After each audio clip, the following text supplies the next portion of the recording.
Overcome the struggle of what and how to eat as a busy, time poor mum who is just looking for more energy and to be more healthy.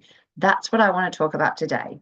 My name's Tracy, and I help mums to toddlers or children with additional needs to find more energy and to find more time for the things that really light them up. So, I'm talking today about all things food. It's a huge topic and something I get asked about all the time. It's how on earth, when I have no time to think straight, no time to do all the normal stuff I need to get done in amongst housework, medical appointments, therapies, work, housework, family time, time with your partner, social events, everything that goes on in life.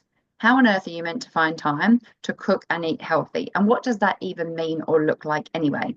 Well, I'm going to go through 7 strategies that are really simple and things that you can start implementing today, even if you have no time, no inspiration, and really don't know where to start. So, without further ado, I'll get started. Number one, focus on protein. With every meal or snack you have, focus on protein. Protein is things like eggs, chicken, fish, that type of thing. It's really the building block of everything. If you don't have enough protein, it's going to be really, really hard to maintain your energy levels. The reason is protein basically helps you to, it actually burns fat while you're metabolizing the protein. It increases your lean muscle mass, and that in turn allows you to eat more calories without putting on weight. It also is a slow energy release across the day, making it less likely for you to overindulge in the not so good things. So, protein will help keep you fuller for longer. So, try and prioritize. All you need to think about is every time you want something to eat, can you add in some form of protein to that? There are so many quick go-to sources that you can have on hand that require no cooking and zero prep. Things like tuna, boiled eggs, tin of beans, perfect. Anything that you like that works, go for that. I don't care if it's the same thing over and over again, that works, okay? Focus on that number one thing first, build everything else around that. Number two, set an alarm to remind yourself to eat every about 3 hours. I know how hard it can be when you're running from one place to another. And before you know it, you've maybe gotten up, you've had something to eat in the morning, and you think, I'll get something later. The day's gotten away with you, and it's kind of time to go and pick the kids up from school. And you're thinking, oh, don't think I had lunch today. Didn't really have anything to eat or nothing substantial. Maybe you had a few biscuits, a few bits of cake, some chocolate, something like that, but you haven't actually had a substantial meal. Then set an alarm for yourself just to beep to say, eat something. Even better, it's got that source of protein in it from point number one. Number three, prepare easy to go to snacks and meals when you know you're going to be out all day. I recently drove my son to the hospital for a follow-up appointment with his neurologist. I knew we were going to be out basically all day. We stopped off and had another appointment on the way back.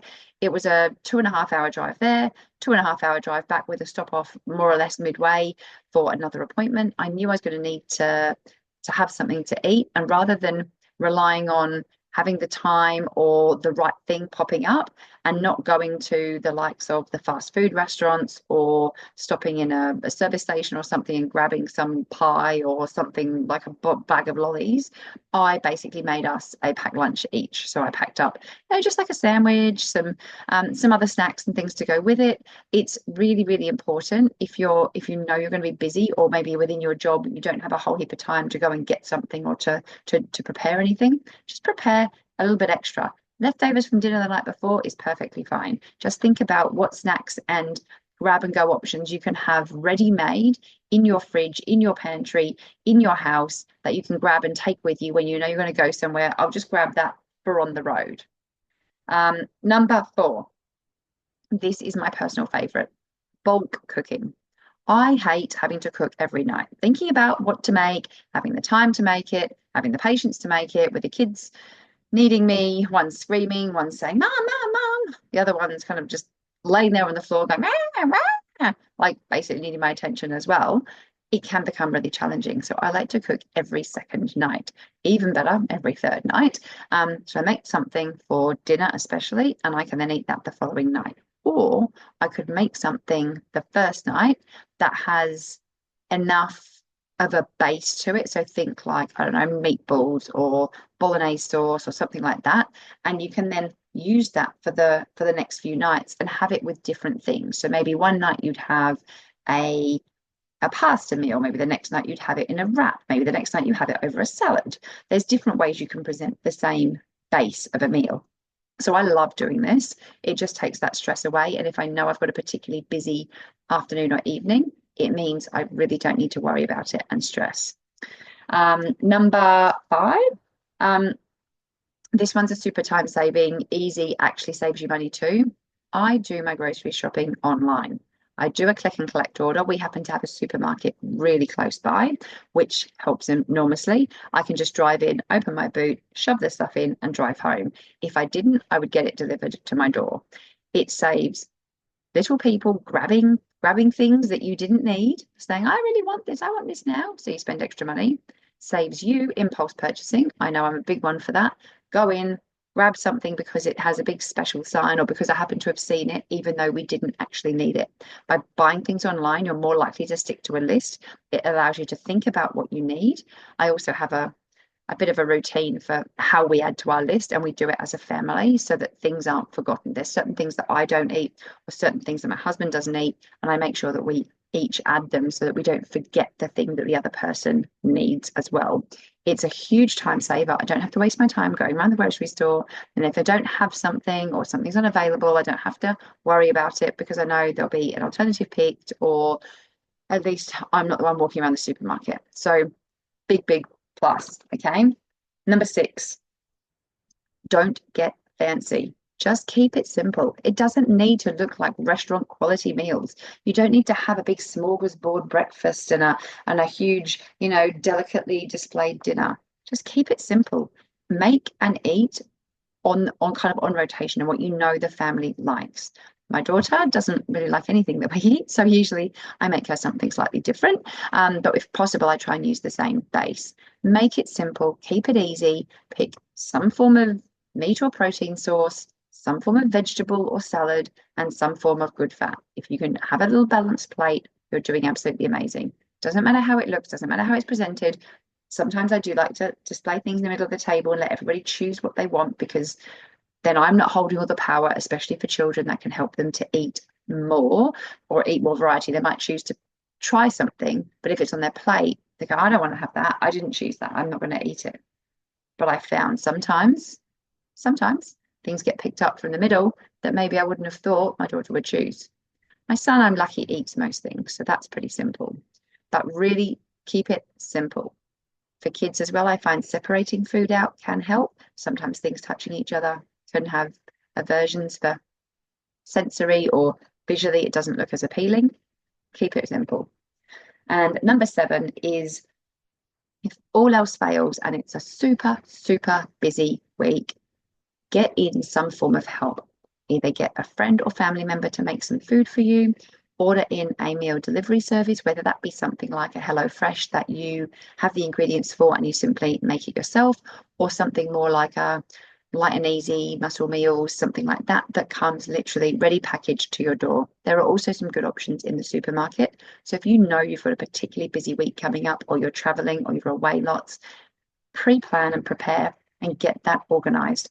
It can be really simple and literally save you a heap of stress and worry about what you're going to eat, and it's all there ready to go. Often it means there's less waste.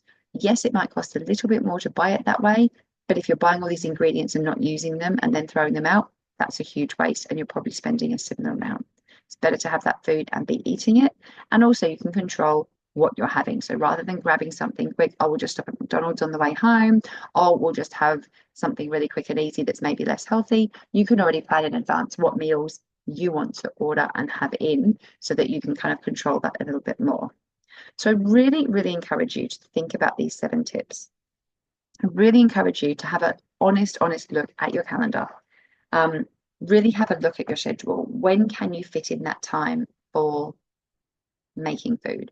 When can you fit in that time for eating things? When do you know you're going to be particularly busy? When do you know it's going to be a stressful week, or which days are just off limits as far as cooking goes. If there are days or times in the week when you have a little bit of capacity when you can do something. Do you maybe have no time yourself, so you need to ask a friend, a family member, some form of paid help to help you with some of these tasks, whether that be looking after the kids so that you can do those, or whether that be somebody who can bring you some meals, help cook some meals, get some bases, do something for you. I promise there'll be people out there who'll be willing to help you. I definitely have friends who love to cook, and if I say, can you just make a couple of extra portions, they are more than happy to do that.